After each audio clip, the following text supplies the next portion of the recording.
I'm going to tell you a secret to counting numbers. I heard there's an easier way to count. Another way is to group the numbers in tens and ones. What are they, you say? Any one-digit number from 1 to 9 is called a 1. And when counting reaches the number 10, it can be said as 10 ones or 10. We can use tens and ones in counting by grouping the things by set. We have here a set of apples. How many do you think it is?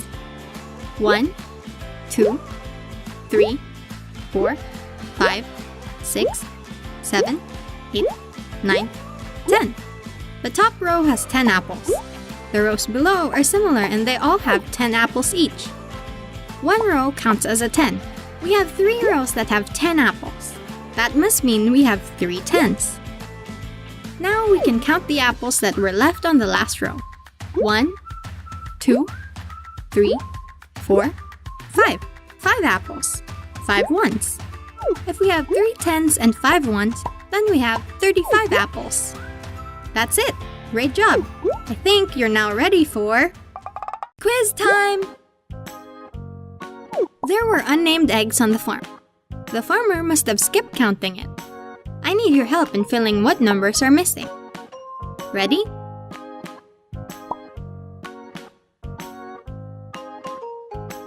Here are the answers.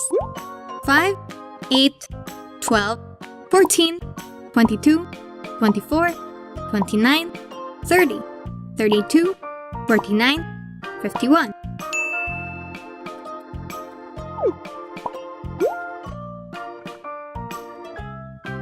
Here are the answers.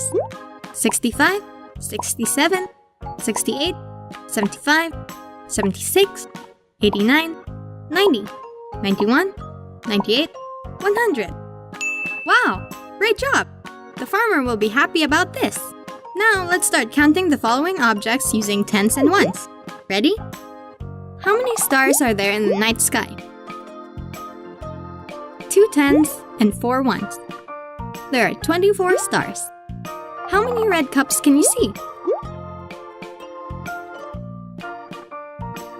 1 ten and 7 ones. There are 17 red cups. How many apples are there? 4 tens and 9 ones. There are 49 apples. Great job! Hooray! You did it!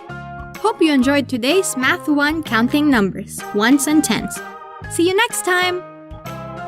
Like this video and click the subscribe and bell buttons below for more TPK Learning videos. If you have any thoughts about today's topic, leave us a comment below.